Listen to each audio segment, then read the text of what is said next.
been using the Samsung S20+ for almost 3 months now. Except for one or two misses, I think it is the best phone out there in the market. So I'll be talking about both the pros and the cons in this one, and maybe then you can compare it with the other phones out there, or maybe you can even decide whether you should be buying it or not. The first big thing about this phone is its build.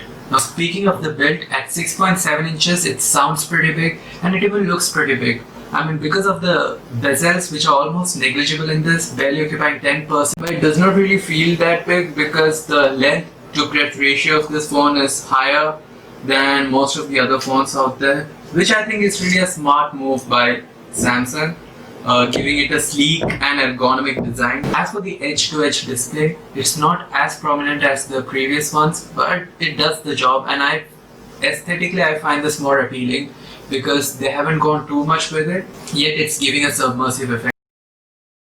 Now the phone comes with a 2x AMOLED display. It has 3 resolutions in it, an HD+, a Full HD+, and the Quad HD+. It also has 2 refresh rates at 60Hz, the normal one, and the upgraded 120Hz refresh rate. There are 3 drawbacks regarding the 120Hz refresh rate. Number 1, it consumes a lot of battery. Secondly, maybe because it's consuming a lot of battery, Samsung does not allow the use of the highest resolution of Quad HD+ along with the 120Hz refresh rate. Maybe in future with some updates it can be solved, but yeah, as of now there is no such luxury. The third problem is that there are certain apps which does not support the 120Hz refresh rate.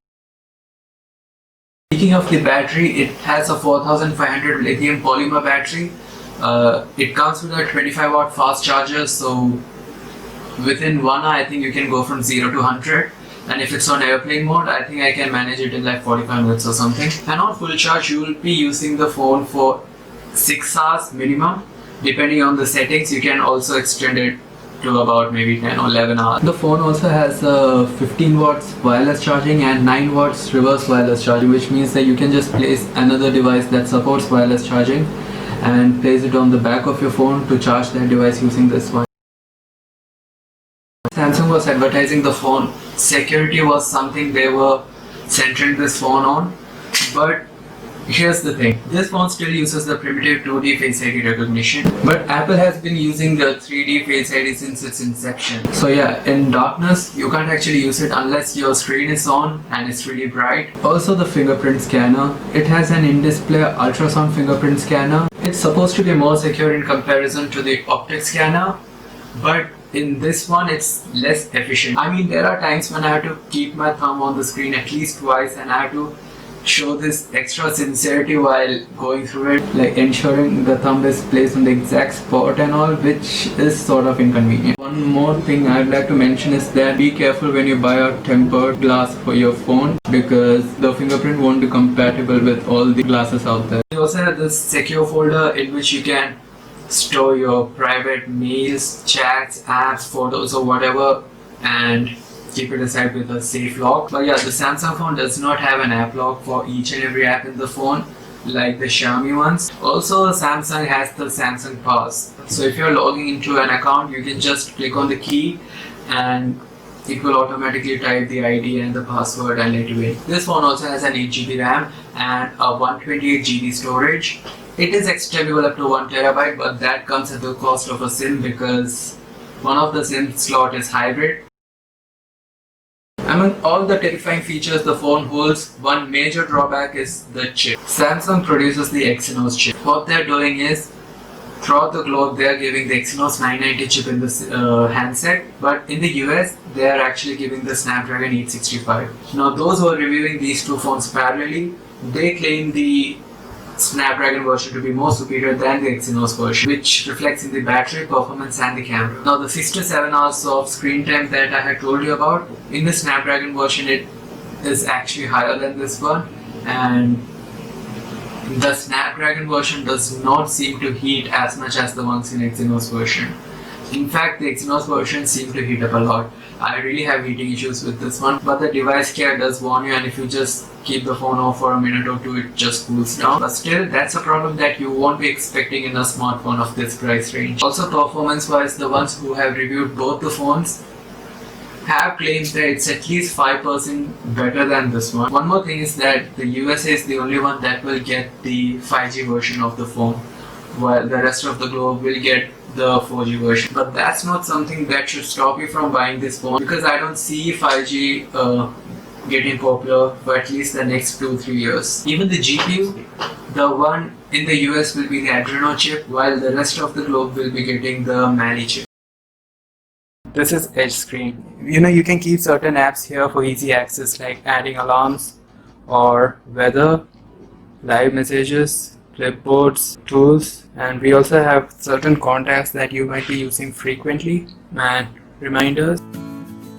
Samsung had put a majority of its bets on the camera, and trust me, they've done a fantastic job. So taken with the 64 megapixel camera, you can see each detail crisp and clear, well saturated. These are the portrait mode photos, and I was really impressed because the chain was moving and still it managed to focus on the chain properly and blurred the backgrounds. This was taken using the night mode on, so this is how it was actually, which means this is pretty much a fair improvement. Samsung also introduced the single take mode with the S20 series. In this, you can just enjoy a moment and not be confused between taking a photo or a video in different filters. Everything will be done by the camera, they process it, and ultimately they'll give you all these options of various pics, videos and filters. These are the zoom and the resolution options you have. This pic was taken at 30x zoom. To really appreciate it, this is how far it actually was. Actually, this is 0.5x and here is 1x, this 3x, 5x and 10x. Till 10x it's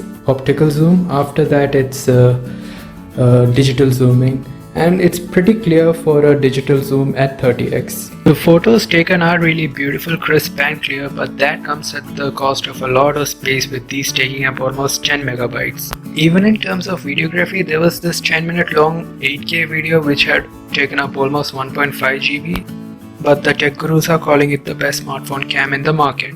So to summarize the pros and the cons, the three major trump cards in the phone are the build, the display and the camera. Now see, these are the things that are unique to a particular phone.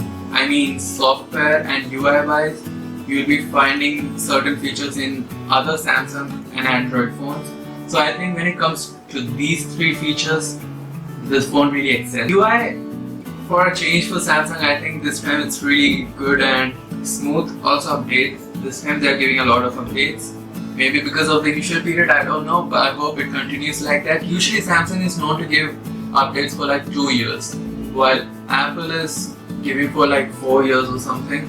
So if they can extend it to that level, then that would be amazing. The one major con is of course the chip. Again, chip is something that is very core to the phone, so maybe they should work on it. Not that the Exynos 990 is bad, it's really powerful. But again, when a company shows double standards to its consumers, that is not something that will go down well with the people.